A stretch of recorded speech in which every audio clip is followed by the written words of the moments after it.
꽃보다 더 아름답고 멋진 우리 어르신들 건강하시고 행복하시기 바랍니다. 오래전에 TV 방송에 나왔던 이제 배낭여행 프로그램으로 꽃보다 할배라는 프로그램이 있었죠. 노 배우들이 배낭을 메고 세계 곳곳을 다니면서 여행 다니는 모습을 참 감동 깊게 본 적이 있습니다. 그분들 건강하셔서 이렇게 잘 다니는 거예요. 우리 어르신들 건강하시기 바랍니다. 많이 잡수시고 또 이제 운동도 많이 하시고 편안하시고 행복하게 사시기 바랍니다. 지난 주간 우리 권사님들이 자녀들과 이렇게 맛있는 식탁의 시간을 가졌다는 얘기를 제가 많이 들었어요. 참 우리 자녀들이 참 훌륭한 가정의 자녀들이구나. 오늘 아침에 예배 마쳤는데 이문숙 권사님이 식당에서 목사님 우리 아들 두 아들과 두 며느리 또 손주들이 왔는데 같이 식사도 하고 또 같이 기쁘게 보고 그러더니 목사님 안부도 전하라고 해서 목사님 안부를 전합니다. 저에게 그렇게 말씀해 주시더라고요. 제가 지난주 수요일 날 어버이날에 제가 한번 설교했습니다마는 제가 첫 목회가 1985년 1월 달에 저 충북 단양을 나가게 됩니다. 그런데 그 교회 갔을 때 그 교회가 이 흑토담집으로 아주 다 쓰러져가는 아주 초라한 예배당이 있었어요. 그래서 내가 교회를 건축해야 되겠다. 그런 마음을 가지고 기도하고 있었습니다. 그때 25살 때죠. 그런데 제가 목회하던 교회가 16년 동안 21명의 전도사들이 왔다가 갔으니까 너무 어려운 적이니까 견디지 못하고 다 떠난 사람들이에요. 한 달도 또 일주일 만에 도망간 분도 있고 6개월 만에 1년 채운 분들이 많지 않았어요. 근데 그 교회에서 중학교를 졸업하고 청주에 나가서 이렇게 학교를 다니면서 야간에 공부를 하는 이제 방직 공장이죠. 일하는 청년이 있었어요. 그가 한 해 겨울에 와서 명절날 와서 그렇게 새벽 기도 시간이 우는 거예요. 늘 그 학생은 목이 기도의 목소리라서 항상 아주 칼칼한 그런 기도의 목소리를 가진 이제 학생이었습니다. 중학생, 고등학생이죠. 헌금을 20만 원을 내놓으면서 전도사님, 제가 몸이 아파서 병원을 가려고 했는데 하나님이 고쳐주셨습니다. 이 헌금을 하나님 앞에 드립니다. 그래서 제가 그 당시에 단양감리교회가 건축 중에서 저 구단양에서 스물대서 신단양으로 이주하는 단양감리교 목사님 시멘트 100포대만 사주세요.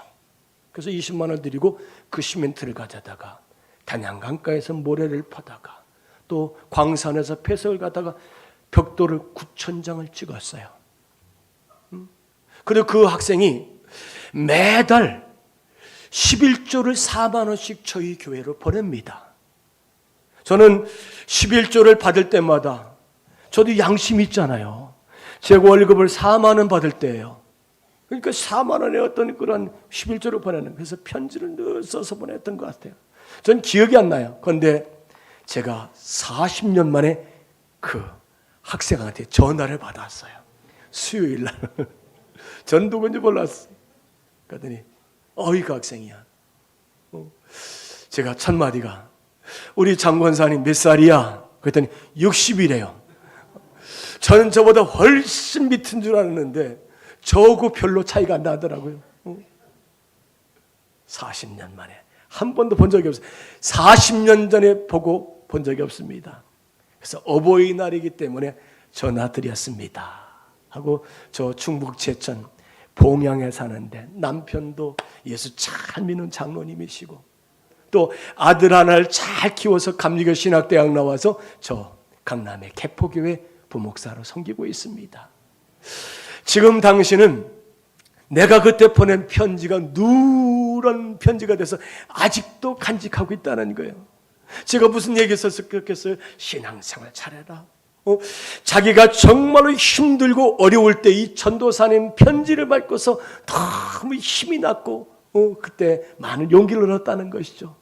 그래서 이 편지가 아직도 누런 편지를 가지고 있느라고 저에게 그렇게 이야기하더라고요. 그래요.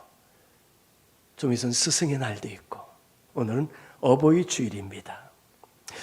어버이 주일에 어버이 설교하기는 참 어렵습니다. 그 이유는 나도 아들인데 어버이 주일을 맞았기 때문입니다.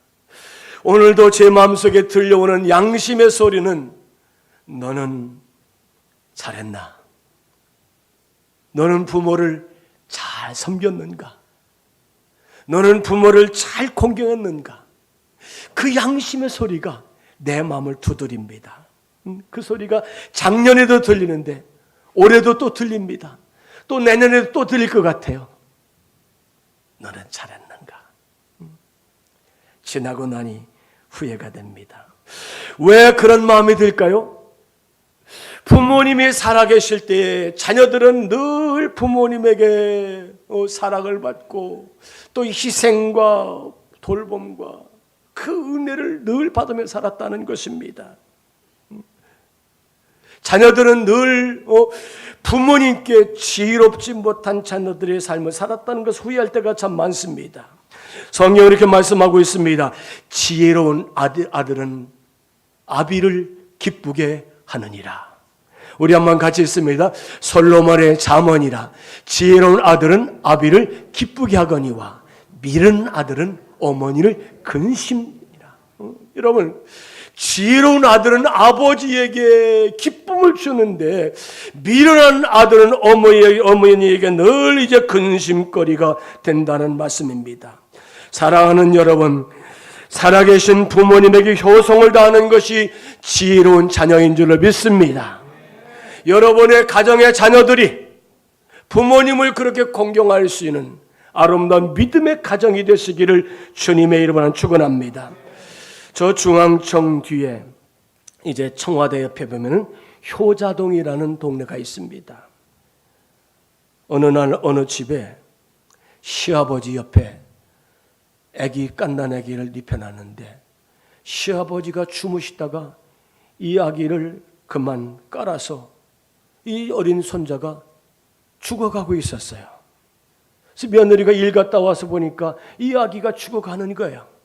그래서 그 숨 넘어가는 자녀를 엄마가 얼른 얻고 나와서 이제 남편에게 달려갑니다. 시아버지가 알면 걱정할까 봐서 멀리 업고 이 아기를, 이 숨 넘어가는 아이를 얻고서 달려갑니다. 남편에게 아들이 죽어가고 있다고.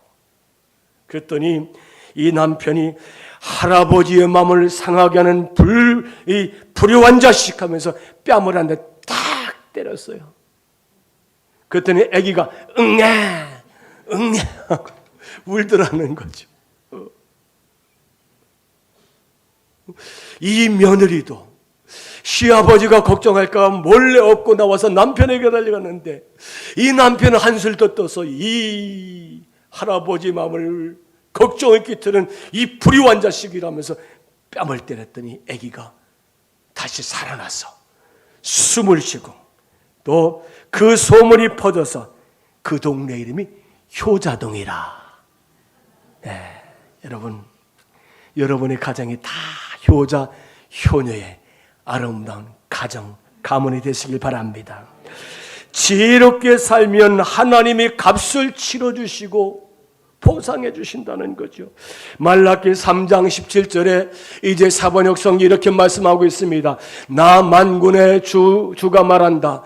내가 지정한 날에 그들은 나의 특별한 소유가 되며 사람이 효도하는 자식을 아끼듯이 내가 그들을 아끼겠다. 여러분, 부모는 자녀를 아끼는 줄로 믿습니다. 하나님도 사랑하는 자녀들을 아끼는 우리 하나님이신 줄로 믿습니다. 그래요. 왜냐하면 사랑하는 자녀는 부모에게 멸관 같은 존재이기 때문에 부모는 늘 자녀를 아끼는 거예요. 잠언서 17장 6절 손자는 노인의 멸관이요 어버이는 자식의 영광이다. 지혜로운 자식은 부모가 가르쳐주지 않아도 자기가 할 일을 알아서 척척 잘한다는 거예요. 그래서 부모에게 대견스럽고 흐뭇하고 기쁘고 즐겁고 자랑스러운 자녀가 지혜로운 자녀가 아닙니까? 사랑하는 여러분, 부모의 말씀에 순종하고 주어진 환경에 따라서 부지런히 성실하게 살며 공부하는 학생은 열심히 공부하는 살아간다면 그것이 가장 최고의 지혜로운 자녀가 아닐까요? 그러나 미련한 자식은 집안의 골칫거리가 되고 부모에게 근심을 끼친다면 온 가족의 행복을 깨트리는 어리석은 자녀가 된다는 것입니다. 우리는 부모에게 좋은 지혜로운 자녀가 되어야 될 줄로 믿습니다. 여러분의 가정의 자손들이, 우리 여기 장로님, 권사님, 어르신들, 여러분의 가정의 자손들이 부모님에게 지혜로운 자녀가 되도록 그렇게 기도하고 가정을 세워가는 믿음의 가정이 되시길 바랍니다. 그래서 이 부모에게는 기쁨과 근심거리가 되는 자녀가 있다는 거예요. 나는 우리 부모에게 기쁨이 되는 자녀인가? 나는 우리 부모에게 근심거리가 되는 자녀인가? 솔로몬은 자녀에게 이르듯이 오늘 저와 여러분들에게 주 하나님을 섬기면서 부모에게 기쁨과 즐거움의 자녀가 되는 지혜로운 자녀가 되라고 오늘 우리들에게 말씀하고 계신 줄로 믿습니다. 우리 젊은 부모들을 보면은 자녀들을 다 품에 끼고서 보호하려는 본능이 다 가지고 있어요. 그리고 모든 부모들이 내 자녀가 뛰어난 자녀, 탁월한 자녀, 특별한 자녀, 아주 우수한, 그래서 그렇게 기대를 가지고 키우는 부모들이 얼마나 많이 있습니까? 그러다 보니까 이 자녀들이 부모를 너무 의존하고 또 온실 속에 자라는 화초와 같은 존재가 되어서 어떤 요즘의 말로 과잉보호하다 보니까 자녀들이 잘못된 길로 가는 탈선하는 경우도 참 많이 있습니다. 지난주 뉴스 보도에 보면은 25살 먹은 청년이 자기 여자친구를 살해를 했어요. 강남에서. 그런데 이 친구는 수능고사를 만점을 맞고 의과대학에 들어간 학생입니다. 그리고 자기 여자친구의 잔인하게 8군데에 급수만 찔러가지고 죽였다는 거예요. 그 가정, 그 부모의 마음이 어떨까? 우리는 한번 생각하면 참 끔찍스러운 일인 것을 알 수 있습니다. 사랑하는 여러분, 자녀는 부모의 얼굴인 줄로 믿습니다. 자녀는 부모의 거울인 줄로 믿습니다. 인생의 가장 큰 성공도 실패도 가장 큰 기쁨도 오늘 우리 가정의 자녀들 통해서 좋은 열매를 맺는 자식 농사의 풍성한 가정이 되시기를 주의 이름으로 축원합니다. 시편 127편 4절에 이렇게 말씀하고 있습니다. 젊은 자의 자식은 장사의 수중의 화살 같으니 이것이 그 화살독에 가득한 자는 복되도다. 그들이 성문에서 그들의 원수와談판할 때에 수치를 당하지 아니하리로다. 여기 다윗은 하나님이 인간에게 주신 가장 큰 축복 중에 하나가 자녀의 축복인 줄로 믿습니다. 자녀가 우리 가정에 주신 하나님의 기업이고 상급인 줄로 믿습니다. 또 자식 농사를 통해서 하나님 앞에 아름다운 열매를 맺는 가정이라는 사실을 여러분 기억하시길 바랍니다. 따라서 합시다. 효도하며 사는 것이 가장 지혜로운 것입니다. 아멘. 제가 어느 권사님 요즘에 새벽기도 나오시는데 어떻게 무슨 기도 제목이 있습니까? 했더니 두 가지예요. 한 가지는 이야기하지 않겠습니다만 한 가지는 우리 가정에 자녀들이 출가할 수 있도록, 결혼할 수 있도록 기도하고 있다는 거예요. 저와 저희 아내도 있죠. 늘 자녀를 위해서 좋은 가정을 꾸미기 위해서 이제 이렇게 기도했더니 좋은 사위를 주셨어요. 우리 사위가 최고의 사위입니다. 집사예요. 우리 교회 집사예요. 제가 집사를 줬어요. 또 하나님이 좋은 며느리를 주셔서 이제 또 우리 한 가족이 될 줄로 믿습니다. 여러분, 효도하며 사는 것이 가장 지혜로운 가정이라는 거예요. 다윗이 사울 왕에게 쫓겨서 도망을 다닙니다. 어디 갈 데가 없어요.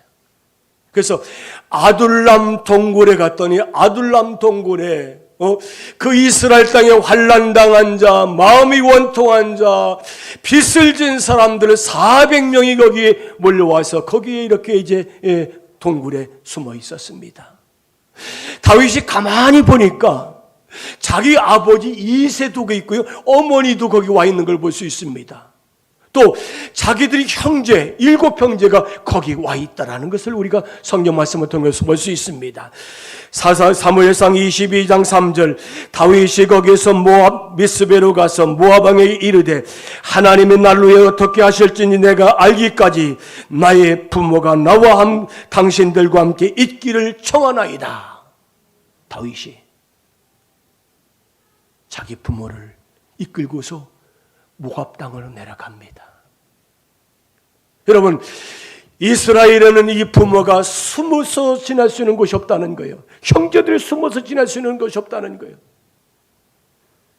사울왕이 찾기 시작한다면 그 가정은 완전히 요절날 그러한 절체절명 위기 속에 있을 때에 이 다윗이 어머니와 아버지를 모시고 저 이방 땅 모압으로 내려가서 모압 왕에게 간곡하게 부탁을 하고 이렇게 이제 맡겼고 그가 이제 다시 유대 땅으로 돌아왔던 것을 볼 수 있습니다. 따라서 하겠습니다. 믿으면 효도합니다.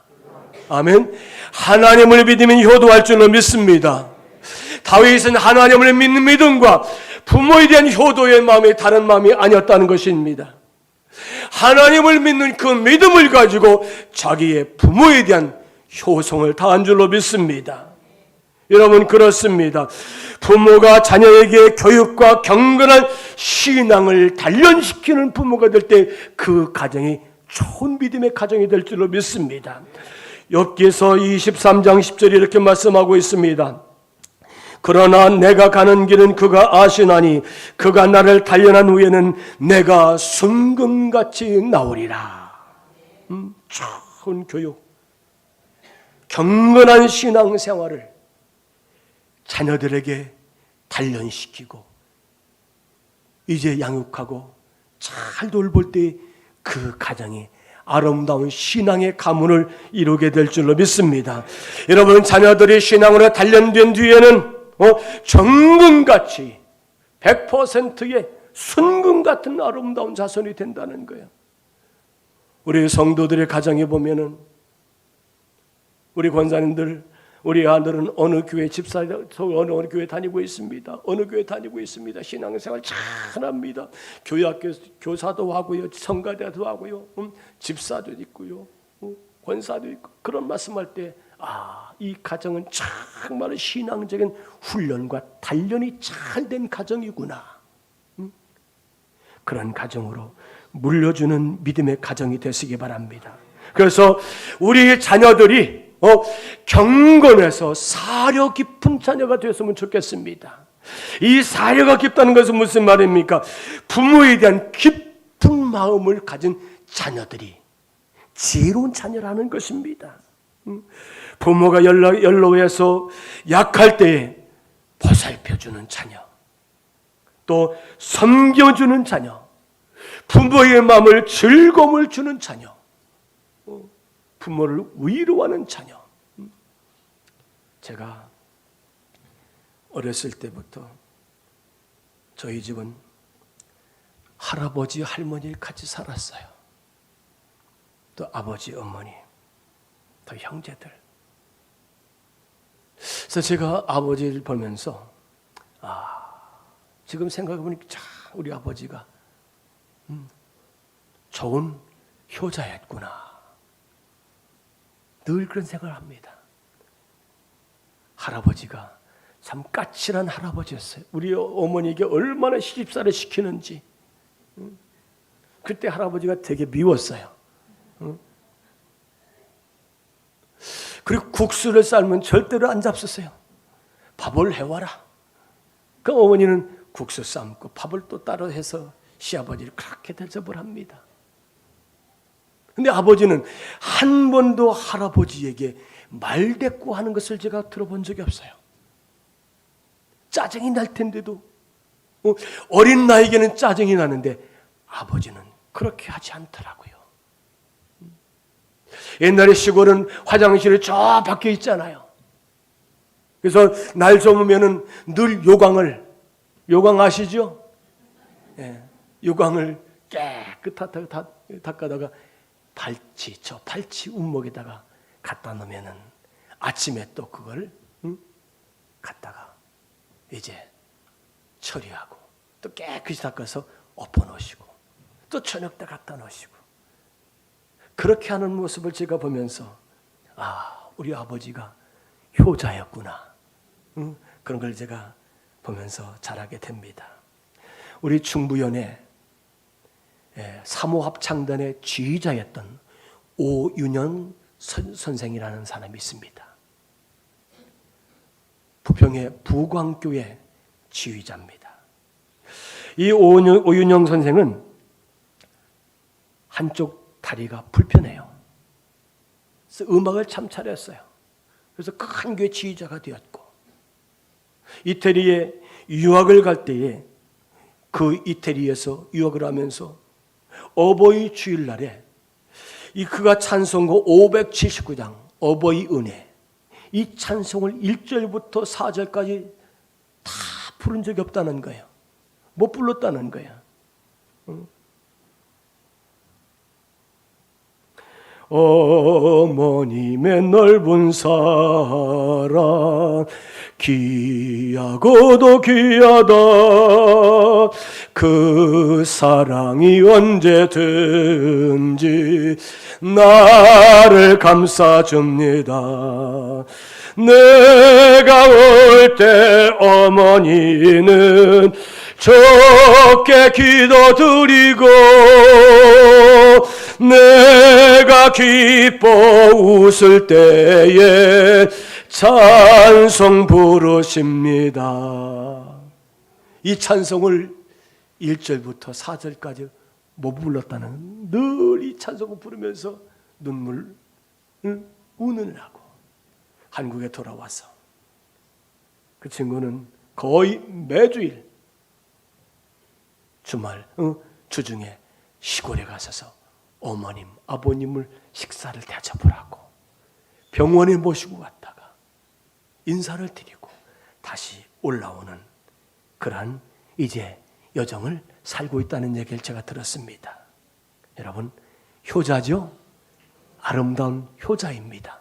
진정한 하나님을 섬기고 부모를 공경하는 이제 그리스도인입니다. 자녀의 지혜와 선행을 기뻐하는 것은 부모의 마음이에요. 자녀들이 잘못 처신하면 부모에게 근심과 슬픔이 된다는 거예요.